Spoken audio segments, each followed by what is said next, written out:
Longtemps considéré comme un sport exclusivement masculin, le football est aujourd'hui en pleine évolution. Club professionnel, section sportive et retransmission télé, le football féminin prend de plus en plus d'ampleur, mais reste source de nombreuses inégalités. Nous nous sommes rendus à la section du lycée Maxence van der Merch de Roubaix pour questionner joueuses et coachs à ce sujet. Ma première expérience en section, c'était des garçons au lycée. Et j'ai eu une deuxième expérience garçon en collège, que je ne connaissais pas du tout les filles, il y a 5 ans de ça. Et on m'a proposé de venir encadrer cette structure.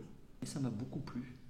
Et maintenant j'apprécie énormément l'encadrement féminin, à tel point que je ne m'imagine pas revenir dans l'encadrement masculin.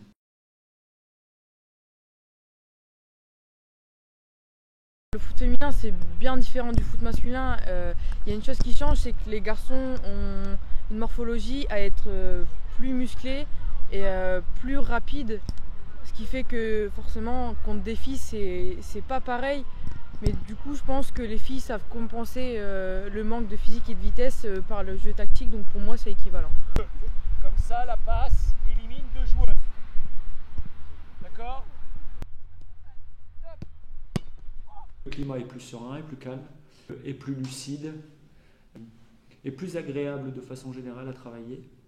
Et surtout, les demoiselles ont intégré que le football féminin n'allait pas leur faire vivre. Donc ils ont un rapport au football qui est plus un rapport de passion. Et ça ne va pas être une source de revenus comme pensent certains garçons. Ça me permet d'intervenir pas uniquement sur le champ du football, mais véritablement intervenir également sur le champ scolaire et sur le champ du développement de la personne. Où les garçons sont plus orientés vers le foot compétition, haut niveau, ce que j'ai pas chez les filles. Et c'est beaucoup plus agréable.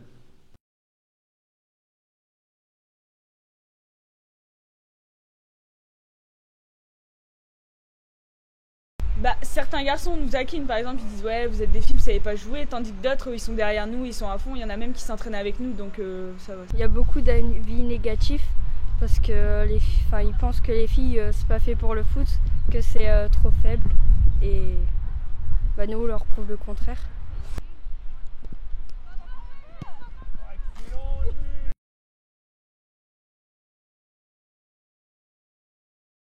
En étant petite, oui, parce que je jouais dans une équipe exclusivement de garçons. Donc souvent les adversaires, quand ils me voyaient rentrer sur le terrain, j'étais considérée comme une fille, donc ils rigolaient. Durant ma toute première année de foot, donc à l'âge de 5 ans à Neuville-en-Ferrain, j'étais dans une équipe de garçons, je me souviens. Et les garçons, ils me faisaient jamais la passe. Tout le temps, ils jouaient entre eux et puis moi, je comptais pas. Du coup, je suis partie dans une équipe féminine et ça a été beaucoup mieux. Cadré, avancez sur le porteur, oui, Coco.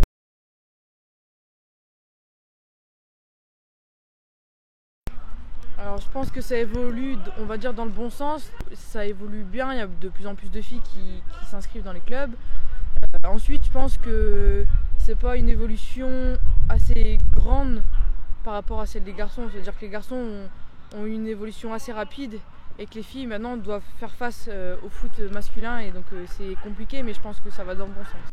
Je trouve que ça évolue pas assez vite, mais ça évolue.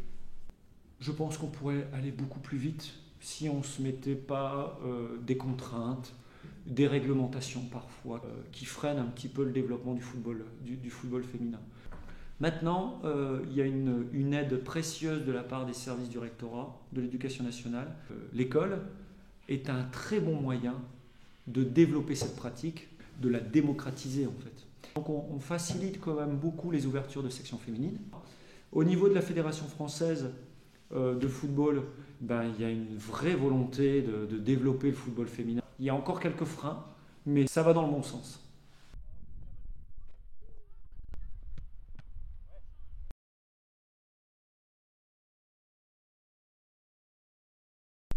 Difficile pour moi d'avoir cette perspective-là.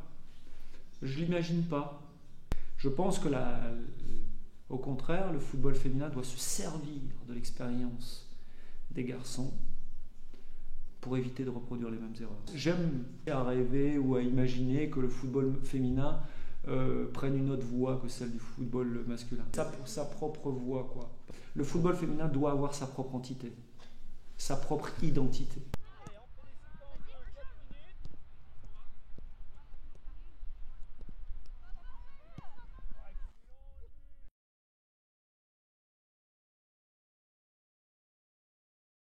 le regard des gens sur le football féminin, justement. C'est pas le même que chez les garçons et c'est parfois contraignant pour certaines. Pour devenir pro chez les filles, ils gagnent pas assez. On est obligé d'avoir un travail à côté. Tandis que les garçons, ils privilègent de tout, des centres de formation, des sous, tout ça. Donc j'aimerais bien changer ça. Si j'avais à apporter des choses, ça passe nécessairement, me semble-t-il, pour accélérer les choses, par une plus grande visibilité. Ça passe maintenant sur des chaînes télévisées, on commence de plus en plus à voir des matchs. Je pense que les jeunes s'identifient forcément à ce qui se passe derrière un écran. Et plus il va y avoir une visibilité télévisée du football féminin, et plus on a des chances de toucher la masse. Mais visibilité, mais avec une vraie ligne de conduite. Et il y a des valeurs sur lesquelles il ne faut pas déroger si on veut vraiment un football féminin de qualité, sportivement, mais aussi de qualité sur le plan éducatif.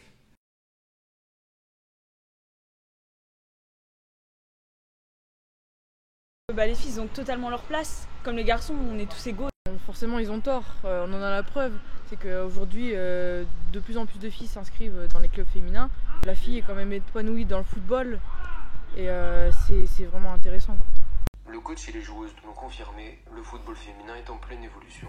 Malgré les difficultés, elles parviennent aujourd'hui à trouver leur place et à vivre pleinement leur passion.